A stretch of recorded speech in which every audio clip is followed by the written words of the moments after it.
Mogotek, security that transcends technology. Cybersecurity. Now, cybersecurity is the measure taken to protect a computer system. Different computer systems are vulnerable. The reason why they have vulnerabilities is one of the reasons is because they're connected to the internet. Now, the internet is a very untrusted place. Offensive security, it means you're trying to attack the system. Defensive security means you're trying to protect yourself from attacks. When you hear security, you might think of hacker, you might think of somebody trying to hack your computer or hack a system. You know, they have hackers and you have crackers.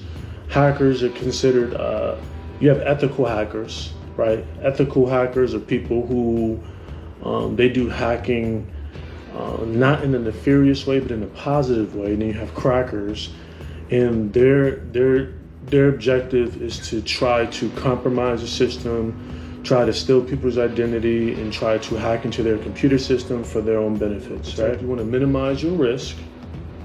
You want to protect yourself from threats and vulnerabilities.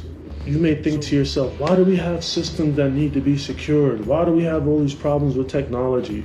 Why are these systems deficient in so many ways? Why is all of this happening? Because guess what? No system is perfect. No professional, nobody's perfect. These systems aren't perfect.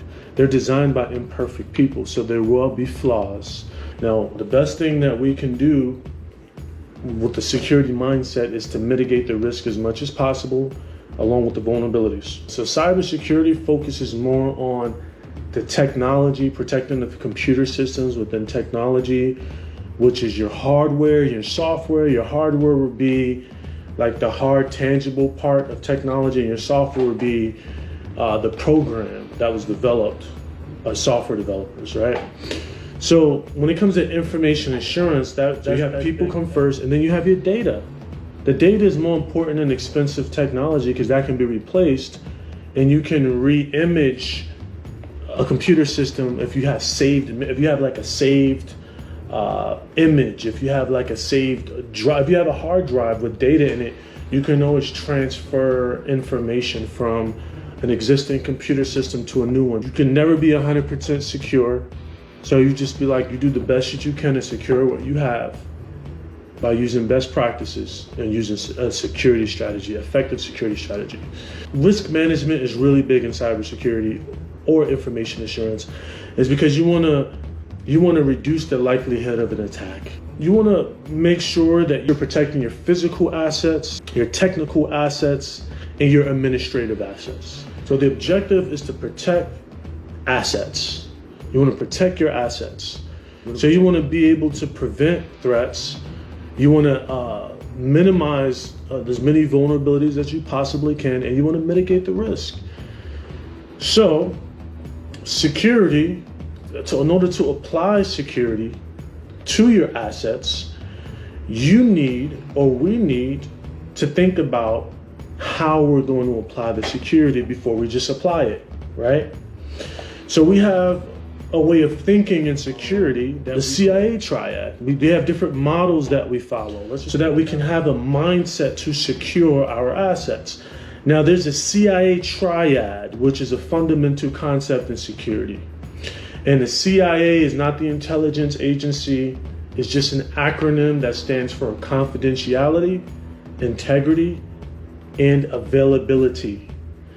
Confidentiality means you want to keep something secret. You want to keep it protected.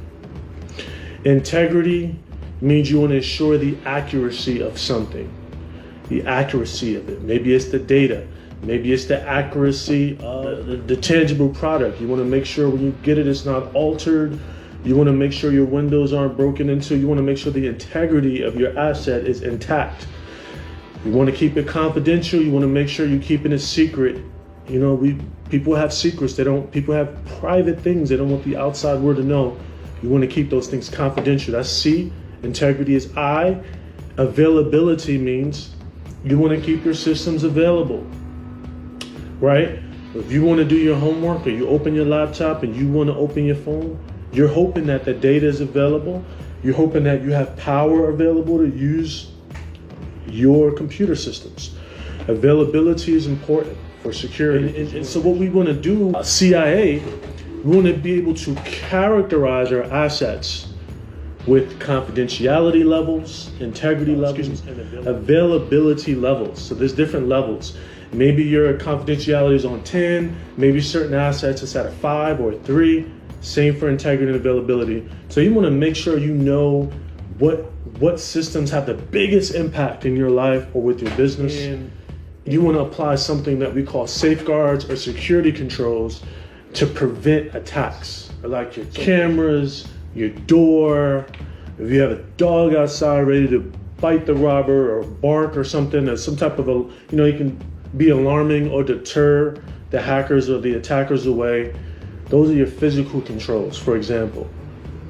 Your technical controls are like your antivirus systems, your anti-malware, all of the computer software that you have on your device, your programs that you have on your device to protect your system, you would use for your technical security. Also your configurations, which means all the changes and the settings that you do to protect the system, which ultimately with the configurations, you're limiting the functionality of it. So the hardening is what you're gonna do. That's another term, and that just means you just limit the functionality of a program and its features so you can increase and control your environment better for security. Signature definitions that your antivirus, it downloads these definitions of these signatures periodically, and it scans your computer to make sure you don't have a virus. You're doing that. And then you have your administrative controls, your policies, your procedures, your security controls that could prevent or detect an attack, right? So you add on security, antivirus, you have all of these different security controls is what we call them that support the CIA. Social engineering is just somebody trying to trick you. Have you ever got like emails that seem sketchy? If you ever got phone calls that seem sketchy, people are trying to fish for information. You have people calling from different countries, people trying to lure you, they're trying to entice you or try to trap you into an attack. A lot of times social engineering happens quite often. Now strategy is more important than security. The reason why I say that is because you can buy a whole bunch of security. You can buy security till you blue in the face, but if you don't have a strategy or you don't know how it's applied, you can really lose out on quite a bit. I mean, it's important to have strategy with security so you can be proactive and not reactive in case of an emergency. Now, there's different risk response strategies that you want to consider as it pertains to security. When it comes to the risk response, you can either mitigate the risk by applying security controls. You can do risk acceptance. So risk mitigation is you reduce the security controls. Risk acceptance is the level of risk you choose to accept. Like I said, no system is 100% secure. You're going to accept some of the risk. Then you have risk avoidance, which is, if you try to avoid compromising events as much as possible, you're being vigilant. You're applying secure practices to avoid the risk as much as possible, or you can transfer the risk. There's cyber liability insurance out there, and you apply it based on the mindset. You don't have to be a mathematical genius. You don't have to have a whole bunch of experience. You just need to know the compliance and best practices. If you know the best practices of security, you can do cybersecurity without even doing programming, without even doing mathematics, how to apply the theory on a basic level. So it goes from knowing the theory to applying it with decision making that makes you an expert. The security and decision comes from experience a lot of the times. Frameworks is what helps build a basic structure for security. So if you want to learn more about security, start looking up frameworks and start studying and reading the publications.